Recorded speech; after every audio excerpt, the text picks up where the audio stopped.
On vient voir les réalisations minières et économiques de la province du Lualaba. Avant de commencer ces visites, il était important et indispensable qu'on voit le gouverneur, qui est quand même celui qui encadre tout ce qui se passe dans cette province. Donc aujourd'hui, essentiellement, nous allons visiter les travaux de Desiwa que nous espérons doivent s'achever le mois prochain pour préparer l'inauguration. Après, nous irons voir le début de la deuxième phase de Sikomine.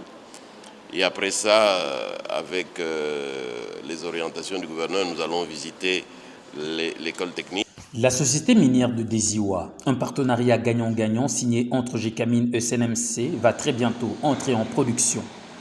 Pour se rendre compte de l'évolution des travaux sur le terrain, Albert Youma Moulimbi, PCA de Gécamine, et une délégation composée du DG à l'intérim et des sénateurs de la RDC ont visité cette société.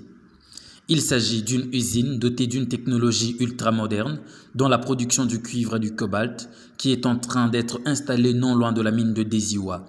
Les projections de production annuelles sont de l'ordre de 80 000 tonnes de cuivre.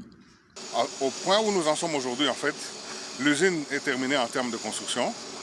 Et nous sommes en train de terminer la phase de mise en service.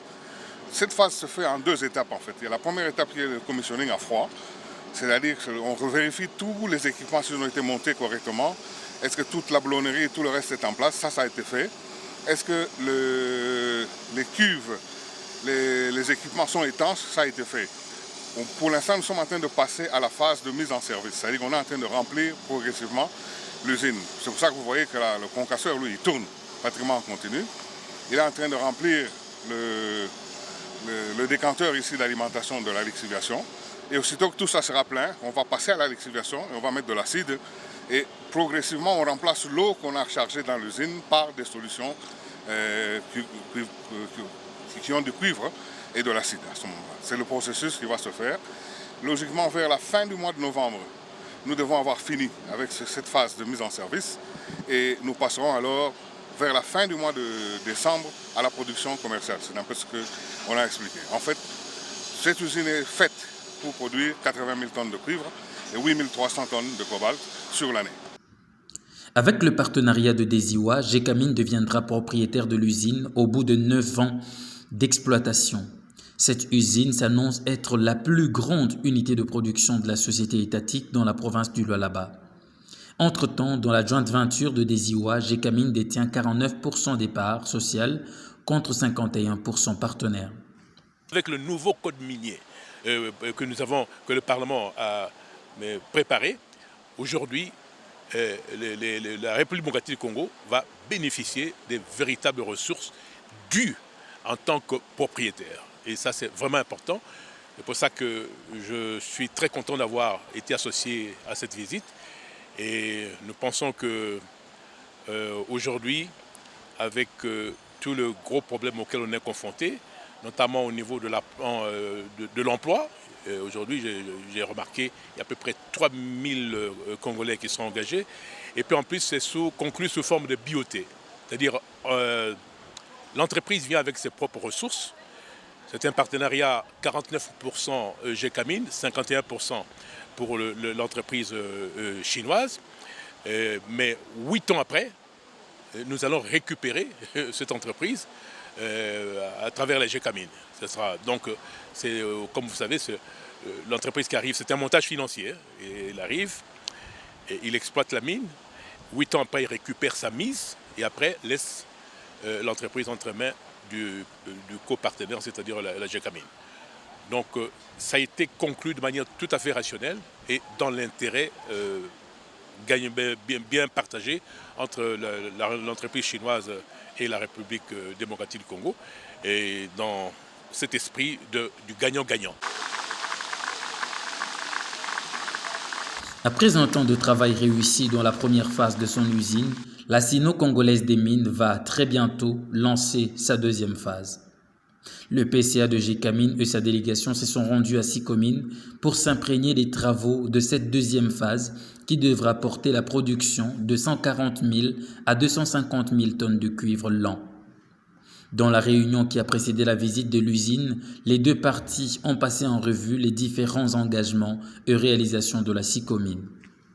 Une phase 2 qui se termine, c'est augmenter les capacités de production, donc c'est aussi augmenter les résultats de l'entreprise dont nous avons tous besoin, nous GECAMIN, mais aussi la province et la population du Lualaba.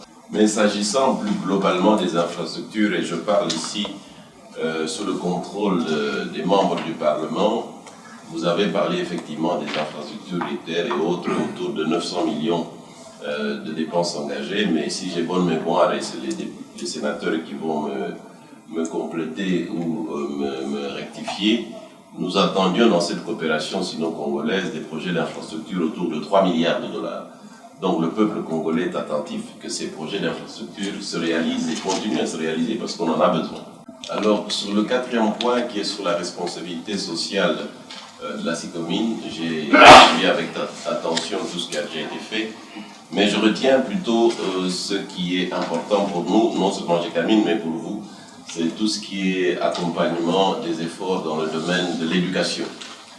Et particulièrement, je voudrais insister sur le projet de l'école technique de Mutoshi, où j'aimerais bien voir SICOMIN participer à son développement, aux investissements que nous voulons et nous souhaitons faire là.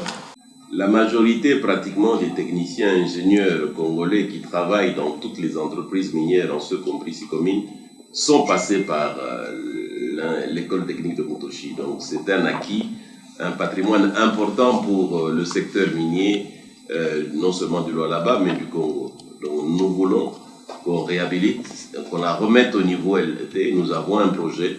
J'aimerais que dans les projets que nous devons voir ensemble, celui de la réhabilitation et la modernisation de Mutoshi soit mis dans les priorités de notre collaboration.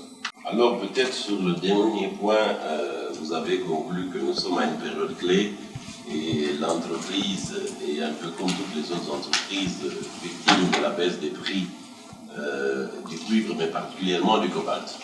Et là, je crois que je peux annoncer avec plaisir que le gouvernement de la République a pris ce problème de la baisse du cobalt au sérieux, qui est lié, vous le savez, majoritairement à l'impact du désordre qui est créé dans le secteur du cobalt artisanal. Et des mesures vont être prises, je pense, dès la semaine prochaine, qui devraient permettre au prix du cobalt de remonter par une meilleure maîtrise du secteur artisanal.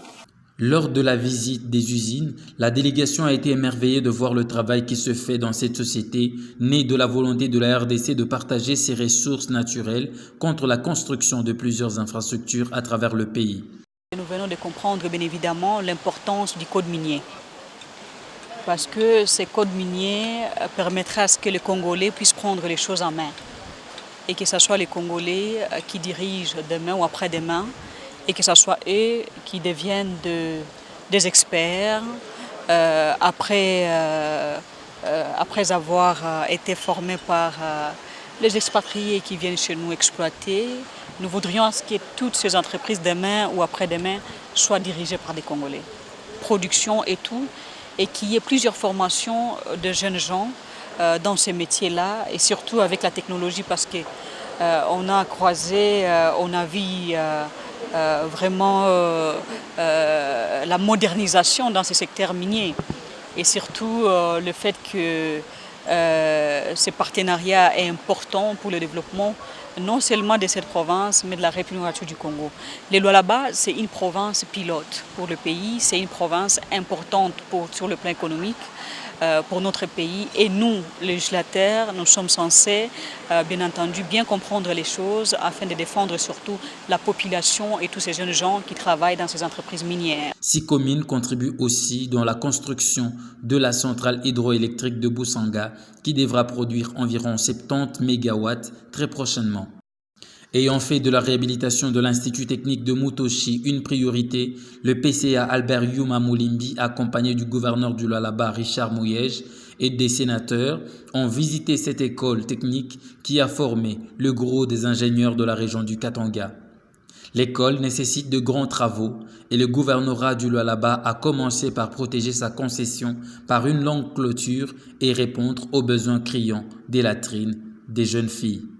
Il faudrait que de plus en plus nous puissions nous habituer à apprécier l'action de la GECAMIN, à évaluer la GECAMIN sous une autre forme. Nous étions habitués à l'époque à voir la GECAMIN dans une prise en charge totale du process. Après la crise que la GECAMIN a connue en 1990, et les années qui ont suivi, la GECAMIN a opté une nouvelle stratégie, la relance des activités à travers les joint ventures. Mais aujourd'hui, les gens ne voient que les joint ventures. Les gens oublient que la GECAMIN est présente dans ces joint ventures. Donc quand il y a des actions positives, c'est aussi la GECAMIN qui agit. Et c'est important de le souligner. Nous avons énormément transformé la ville et nous faisons des efforts à l'intérieur grâce aux taxes perçues de ces joint ventures, dont la GECAMIN continue à participer indirectement au développement, à la reprise des activités minières, mais aussi à la transformation et au développement de la province du Lualaba. Cela est aussi valable pour la province du Haut-Katanga, mais aussi pour la République, parce que ces taxes vont aussi dans le trésor national. C'est important de le souligner. Là, nous visitons une école, c'est un ouvrage social, la GECAMIN. Le gouvernement a clôturé pour sécuriser l'entité parce que la GECAMIN a un grand projet de réhabilitation, de modernisation de cette école. Et il était important qu'après avoir visité les entités économiques, les entités minières, des IWA qui s'apprêtent à lancer son activité industrielle, SICOMIN qui s'apprête à aller dans sa phase d'intensification d'activités minières et industrielles.